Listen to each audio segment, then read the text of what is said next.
आप भी कमर कस लो। जो सरकार आपके अधिकारों को लूटने का काम कर रही है, उस सरकार को मिट्टी में मिलाने का काम भी 2025 में हम लोग करेंगे। आने वाले समय में हम लोग निजी क्षेत्रों में आरक्षण की मांग दलित, पिछड़े, आदिवासी समाज के लिए करेंगे और इनको निजी क्षेत्रों में आरक्षण दिलाने का काम करेंगे। ये सम्मानित साथियों, मैं लगातार बिहार को संघर्ष करते देख रहा, बहुत सारी समस्याएं मेरे सामने रखी हैं।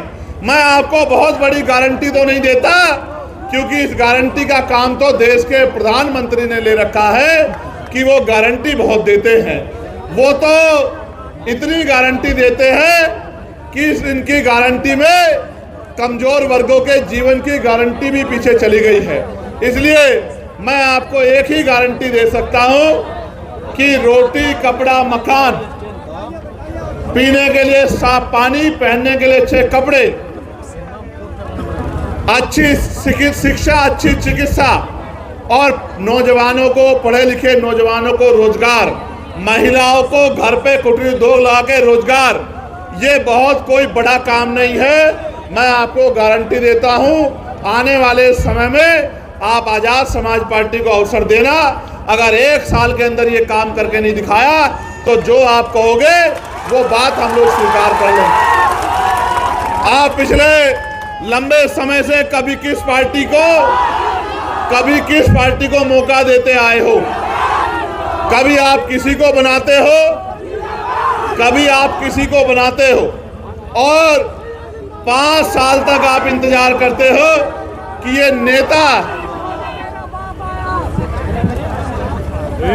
किसी के बारे में ऐसे शब्द ना कहो जो आप अपने पिता के लिए नहीं सुन सकते। अगर सुन सकते हो तो कहो। मैं आपको गलत रास्ते पे नहीं ले जाना चाहता। हमेशा याद रखो, दूसरे के लिए उन्हीं शब्दों का प्रयोग करो जो आप अपने लिए सुन सकते हो। अगर नहीं सुन सकते हो तो ऐसे शब्दों का प्रयोग ना करो। गलत कहना व्यक्तिगत रूप से ये अच्छा नहीं है। इसलिए मैं अपने साथियों से कहूँगा कि वो समझदार बने। साथ साथ मैं आपको ये कह रहा था कि यहाँ के नेताओं को आपने भरोसा किया। आप चुनाव से पहले वो आपकी गली में आते, आपके पैर पकड़ते हैं, आपको चाचा, ताऊ, भाभी, बहन, चाची, ताई, पता नहीं क्या क्या शब्द कहते हैं, शराब पिलाते हैं, मिठाई खिलाते हैं, कपड़ा लौटाते हैं, सारे काम करते हैं। क्यों? क्योंकि बाबा साहब अम्बेडकर ने अपने 4-4 बच्चों के कुर्बानी देके आपकी उंगली में वो शक्ति दी है, जिसको चाहे कुर्सी पर बिठा दो और जिसको चाहे कुर्सी से गिरा दो। अगर ये वोट की शक्ति आपके पास नहीं होती सम्मानित साथियों, तो आपकी बस्तियों में पैर रखने के लिए कोई नहीं जाता। ये बाबा साहब अम्बेडकर के संघर्षों का परिणाम है कि चुनाव के बीच में, चुनाव के समय ये लोग आपके बीच आते हैं, लेकिन चुनाव के बाद क्या? 5 साल तक आप लोग इंतजार करते हैं कि नेता दोबारा दिखाई दे जाए, लेकिन नेताजी दोबारा नहीं आते। आप उनके दरवाजों पर जाते हो तो वो गेट बंद कर लेते हैं और ये कहते हैं कि नेताजी यहाँ नहीं है। आप ये बताओ, इन नेताओं के सहारे आप अपनी लड़ाई को लड़ लोगे? मैं आपको 3-4 समस्या यहाँ की रखता हूँ, जो साथी यहाँ उपस्थित भी हैं। एक समस्या जो बड़ी समस्या है वो हमारे होमगार्ड के भाइयों की है।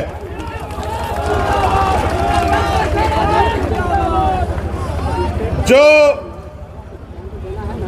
विज्ञापन संख्या 2/2/2011 की बहाली 2022 में ली गई, 13 वर्षों के विलंब से बहाली की गई। इसके बावजूद भी फिजिकल, मेडिकल एवं औपबंधिक मेगा सूची नाम रहते हुए इन लोगों को नियुक्ति नहीं दी जा रही है। होमगार्ड, जबकि जहानाबाद जिले में और अन्य जिलों में होमगार्ड के बहुत सारे पद खाली हैं, फिर भी सरकार इनकी बहाली नहीं कर रही है। इन्होंने मुझसे आग्रह किया है कि आप हमारी आवाज़ को पार्लियामेंट में भी उठाएं और हमारी बहाली कराने का काम करें।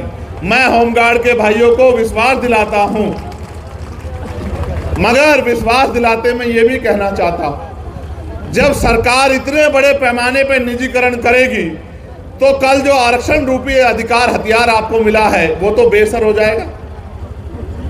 जब सरकारी नौकरी नहीं होगी तो सामाजिक गैर बराबरी आज भी इतनी है, तो दलित पिछड़ों के बच्चे यहाँ जाति व्यवस्था के आधार पे चमार, वाल्मीकि, पासी, धोबी, कोरी, खटीक, कुशवा, मौर्य, साके, यादव, जाट, गुर्जर, निषाद, जिसको सैनी आपके यहाँ कहते हैं, कश्यप, पाल, प्रजापति, इनके बच्चों को कौन कुर्सी पे बैठने देगा? आप मुझे बताइए।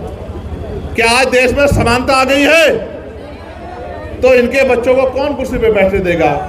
इसलिए निजीकरण करके जिस तरह से इनके बच्चों का रास्ता रोकने का काम किया जा रहा है, मैं आपको विश्वास दिलाने का काम करता हूं कि आने वाले समय में हम लोग निजी क्षेत्रों में आरक्षण की मांग दलित, पिछड़े, आदिवासी समाज के लिए करेंगे और इनको निजी क्षेत्रों में आरक्षण दिलाने का वादा करेंगे। साथ साथ हमारी, आपके यहाँ ममता कार्यकर्ता कहते हैं, हमारे यहाँ आशा कार्यकर्ता कहते हैं। हमारी जो ममता कार्यकर्ता बहनें हैं उनको प्रति गर्भवती मात्र 300 रुपये राशि मिलता है, और जबकि उनका काम बड़ा कठिन है। इसलिए मैं सरकार से मांग करता हूं कि मिनिमम 30,000 रुपये वेतन उनका करना चाहिए, जिससे वो सम्मान का जीवन प्राप्त कर सके, और उनको परमानेंट भी करना चाहिए। मैं तो होमगार्ड के भाइयों के लिए भी 30,000 रुपये के वेतन की जो है सरकार से मांग करता हूं कि 30,000 रुपये का मिनिमम वेतन होमगार्ड के भाइयों को मिलना चाहिए। अभी कितना मिलता है? 24,000। अभी तुमको तो मिल ही नहीं रहा है, लेकिन जो लगे उनको तो 30,000 मिलना चाहिए। जब आप लगे आपको भी 30,000 रुपये मिलना चाहिए, ये मांग मैं सरकार को करता हूं। ज्वाइनिंग भी होगी, और जिस दिन ज्वाइनिंग होगी आप लोग बहुत बहुत धन्यवाद भी चंद्रशेखर आजाद का और भीम आर्मी आजाद समाज पार्टी का करोगे, चिंता मत करो।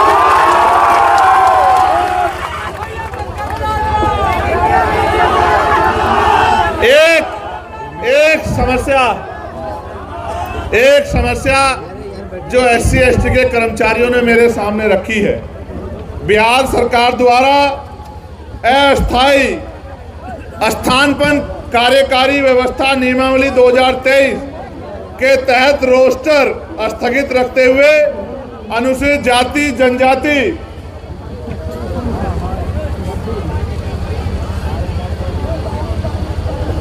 कोटि के अनुमान्य 17% पदों को फ्रिज रखकर शेष 83% पदों पर मूल कोटि की वरीयता के आधार पर प्रोन्नति के पद सोपन में विहित वेतनमान के साथ उच्चतर पद पर कार्यकारी प्रभार माननीय सर्वोच्च न्यायालय में लंबित सिविल अपील संख्या 4800/2017 में पारित होने वाले अंतिम आदेश के फलाफल से प्रभावित होने की शर्त पर दिया जा रहा है।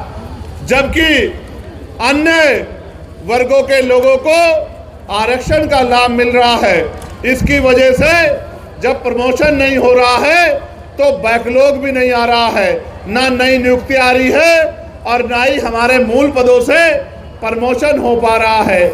इसके कारण कर्मचारियों को परेशानियों का सामना करना पड़ रहा है। मैं इस मंच के माध्यम से शेड्यूल कास्ट शेड्यूल ट्राइब के कर्मचारियों से कहना चाहता हूं कि अब मैं दिल्ली जाके पार्लियामेंट में और वेलफेयर कमेटी में आपका मामला जो है रखने का काम करूंगा, और साथ साथ मैं आपको भी ये कहना चाहता हूं, आप भी कमर कस लो। जो सरकार आपके अधिकारों को लूटने का काम कर रही है, उस सरकार को मिट्टी में मिलाने का काम भी 2025 में एक यहाँ बड़ी समस्या जो जमीन की है, भूमि सर्वे के नाम पे सरकार जो है, सरकार ने वादा तो किया था कि हम 3 डिसमिल जमीन देंगे, लेकिन सर्वे के नाम पे, जैसा मैंने आपको पहले कहा कि 14 अगस्त को हम लोग अंग्रेजों के अधीन थे, 15 अगस्त को आजाद हुए, लेकिन 14 अगस्त को अगर किसी पे 1 गज जमीन नहीं थी तो 16 अगस्त 1947 को भी 1 गज जमीन नहीं आ पाई थी। सरकारी जमीनों पे ही गरीब लोग रहते थे। 70 साल से जिस जमीनों पे लोग रह रहे हैं, सर्वे के नाम पे वो जमीनें छीन के पैसे वालों को, जमींदारों को, ताकतवर लोगों को, सामंतियों को देने का काम यही निकम्मी नीतीश कुमार जी की सरकार करने का काम कर रही है। डबल इंजन की सरकार करने का काम कर रही है। मैं सरकार को ये कहना चाहता हूं, अपनी बुरी मंशा से की जा रही इस योजना को सरकार तत्काल रोक के जमीनों के अधिकार को सुरक्षित करने का काम करे, वरना तो सरकार याद रखे, जल जंगल जमीन बचाने के लिए सरकार से हर तरह की लड़ाई लड़ने का काम हम यहां से लेकर दिल्ली तक करेंगे और अपने लोगों की जमीन को किसी भी कीमत पे सरकार को छीनने हम लोग नहीं देंगे। दूसरा, कानून व्यवस्था बहुत बिगड़ी हुई है। इसके लिए मैं सरकार से ये कहना चाहता हूं कि जो सरकार बहन बेटियों की रक्षा नहीं कर पा रही है, गरीबों, दलितों, पिछड़ों, आदिवासियों, मुसलमानों की रक्षा नहीं कर पा रही है, वो सरकार कानून व्यवस्था का ढिढोरा पीटना बंद करे। अगर आप रक्षा नहीं कर पा रहे हो मुख्यमंत्री, तो पद से इस्तीफा क्यों नहीं देते, कुर्सी छोड़ क्यों नहीं देते, कुर्सी खाली क्यों नहीं कर देते, क्यों कुर्सी चिपके हुए? इस तरह से तो सांप भी चंदन के पेड़ से नहीं लिपटता, जिस तरह से आप कुर्सी से चिपटे हुए हो। अगर नहीं काम कर पा रहे हो, नहीं लो जनता के हितों की रक्षा कर पा रहे हो, तो कुर्सी क्यों नहीं छोड़ देते मुख्यमंत्री जी?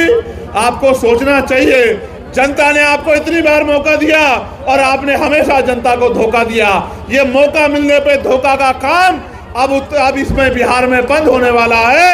अब अगर मौका मिलेगा तो काम करने वाले लोगों को मिलेगा, और जब मौका मिलेगा काम करने वाले लोगों को तो धोखा बंद हो जाएगा। इस बात का भी मैं आपको विश्वास दिलाता हूं। आप यहाँ आए, आपने इतनी बड़ी संख्या में यहाँ आके सरकार को चेताने का काम किया। मैं दोनों हाथ जोड़ के आपका धन्यवाद करता हूं। मैं ये मानता हूं, मैं ये मानता हूं कि आपने पिछले 7-8 साल में बहुत मेहनत की है। आपने अपनी मेहनत के बदौलत इस नीले झंडे को गांव-गांव तक पहुंचाने का काम किया है। अभी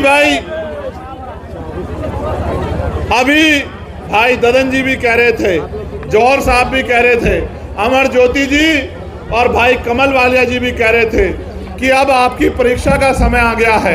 आने वाले 8-10 महीने संघर्ष के महीने हैं। जिस तरह आज आप बड़ी संख्या में जुटे हैं, यहाँ से जब आप घर लौटेंगे तो चैन से नहीं बैठना, क्योंकि अधिकार मांगने से नहीं मिलते, अधिकार छीनने पड़ते हैं और छीनने के लिए शक्ति बनानी पड़ती है। मान्यवर काशीराम साहब कहते थे, जिसकी जितनी संख्या भारी उसकी उतनी हिस्सेदारी। और उन्होंने ये भी कहा कि आरक्षण से लेंगे, एसपी डीएम वोट से लेंगे, सीएम पीएम। उन्होंने ये भी कहा कि मान लो तो हार और ठान लो तो जीत। अगर आप ठान लोगे तो ये निकम्मी सरकारें भी हटेंगी और आपके हाथ में भी ताकत आएगी। तो मैं अपने गांव के कार्यकर्ता से कहना चाहता हूं कि वो आज से रजिस्टर बना ले और एक एक घर को जोड़ के भाईचारा बनाने का काम करे, बहुजन समाज में एकता बनाने का काम करे, अपनी शक्ति बनाने का काम करे। और आने वाले समय में संघर्ष के बलबूते किसी के आगे हाथ फैलाने वाला नहीं, कलम की ताकत अपने हाथ में लेके लोगों के भविष्य को बदलने वाली शक्ति अपने हाथ में सत्ता के रूप में लेने का काम करे। क्योंकि जब तक पॉलिटिकल पावर आपके पास नहीं होगी, बाबा साहब अम्बेडकर कहते थे, political power is the master की, इट इज द मास्टर की which you can open each and every lock. Political power यानी राजनीतिक सत्ता वो चाबी है जिसके द्वारा आप सारी परेशानी यानी कि सारी समस्याओं के ताले खोल सकते हैं। आप मुझे मौका दे दो, आजाद समाज पार्टी भीम आर्मी के हाथ मजबूत कर दो। अगर आपका एक बच्चा बेरोजगार घूम जाए तो फिर चंद्रशेखर आजाद से सवाल करना मेरे साथियों, ये विश्वास मैं आपको दिलाना चाहता हूँ। जिसको सरकारी नौकरी नहीं मिलेगी उसको प्राइवेट सेक्टर में काम देंगे, उद्योग धंधे लगा के आपके जिलों में रोजगार देंगे। और जिनको प्राइवेट सरकारी नहीं करना उनको लोन देके उद्योग लगाने का, अपना काम करने का मौका देंगे। महिलाओं को कुटीर उद्योग लगा के घर तक रोजगार दिलाने का काम करेंगे। और इस गुंडागर्दी को जड़ से खत्म करने का काम करेंगे, इज्जत सम्मान की जिंदगी दिलाने का काम करेंगे और जीवन भर मजदूरी कर करके मरने वाले इन परिवारों को मुख्य धारा में लाने का काम करेंगे। समान एजुकेशन पॉलिसी प्रदेश में लागू करेंगे और समान health policy, common health policy इस प्रदेश में लागू करेंगे। अमीरों जैसा इलाज गरीबों को मिलेगा और अमीरों को जैसे मिलने वाली पढ़ाई गरीबों के बच्चों को मिलेगी।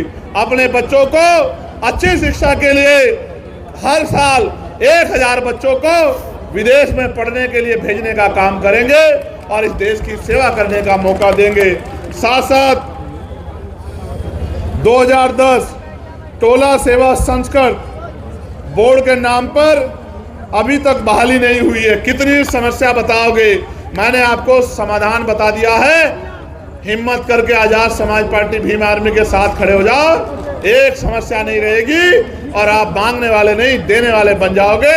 और जिन साथियों ने अपनी समस्याएं दी है, जो राष्ट्रीय स्तर की है उन पर राष्ट्रीय स्तर पे और जो प्रदेश स्तर की है उन पर प्रदेश स्तर पे मुहिम चला के संघर्ष किया जाएगा और आपकी मांगे पूरी करवाने का काम हम लोग करेंगे। बहुत बहुत धन्यवाद। जय भीम, जय भारत, जय संविधान, जय मंडल, जय जोहार, जय जवान, जय किसान। आप सबके लिए मंगल कामनाएं। धन्यवाद।